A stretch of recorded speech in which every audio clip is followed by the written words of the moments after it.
귀신 통로.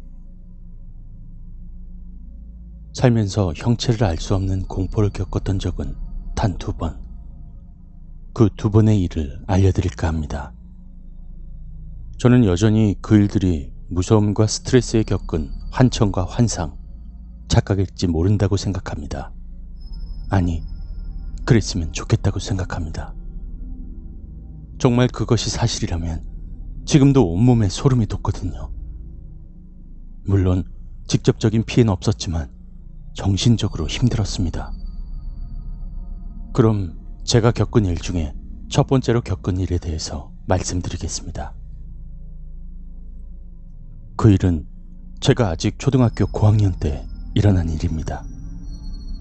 저는 다들 어린 시절에 한 번쯤 무서워하는 것처럼 약간의 폐쇄공포증이 있었습니다. 그래서 잠을 잘 때나 혼자 있을 때나 늘 방문을 닫아놓지 않았습니다. 별로 대수롭지 않은 일이죠. 하지만 이 일을 겪은 후로는 꼭 방문을 닫습니다.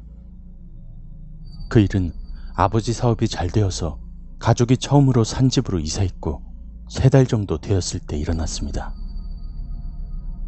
평소처럼 아버지와 어머니는 거실에서 TV를 보시고 저는 방에 들어가 잘 준비를 했습니다. 방문을 열어놓은 채로요. 저는 어디서 자든 한번 잠들면 주변에 전쟁이 일어나도 못 일어날 정도로 잠기가 어둡습니다. 그런데 그날은 이상하게도 새벽쯤 눈이 떠졌습니다. 화장실을 가고 싶지도 않은데 말입니다. 물론 대수롭지 않게 저는 시계를 바라보고 새벽 2시네 라고 생각하곤 거실을 바라보고 부모님도 잠이 드셨나 하고 다시 잠들려고 하는데 이상한 소리가 들렸습니다. 처음엔 시계 소리인가 싶어서 시계 소리에 집중하고 있었는데 시계의 소리와는 뭔가 다른 소리였습니다.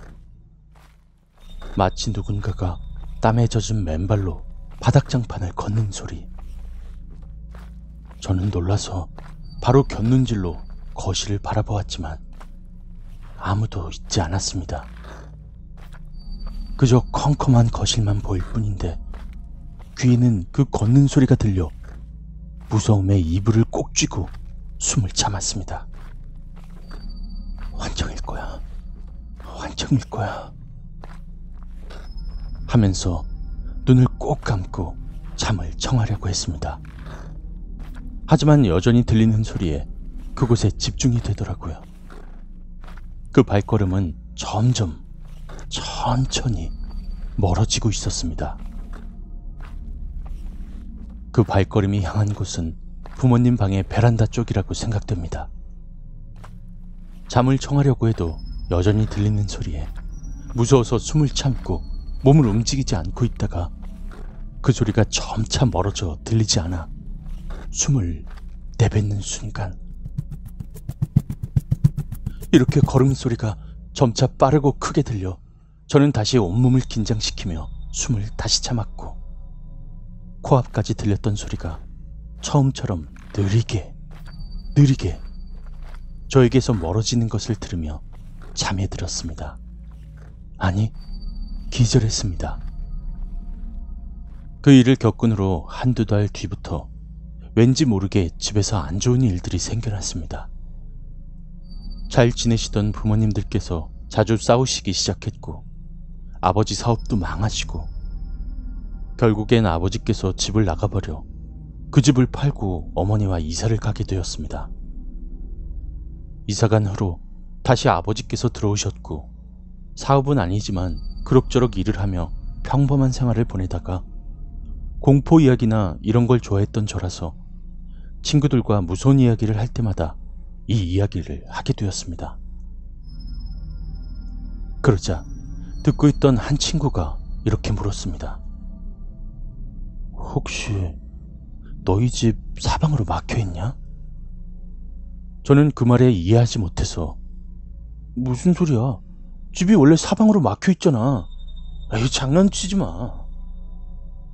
이렇게 되물으니 아니, 너희 집 주변에 네모나게 다른 집이 있어?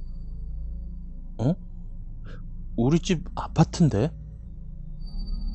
그럼 그 아파트 구조가 어떤데? 네모나게 돼 있어서 사방으로 막혀 있냐고. 그 말에 저는 놀랐습니다.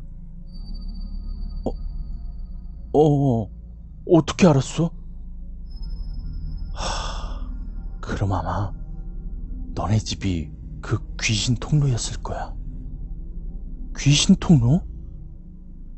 그렇게 구조가 사방으로 막혀 있으면 귀신들이 한 곳, 자기들이 다니는 통로를 정한대. 그런 곳을 귀신길 아니면 귀신 통로라고 하는데, 그런 곳에 있으면 안 좋은 일이 있다고 하더라고. 그 말에 저는 얼마나 소름이 돋았는지. 물론 이 말이 사실인지 아닐지는 모르겠지만 제가 들었던 그 소리는 절대 꿈에서 들은 것은 아니었으니까요.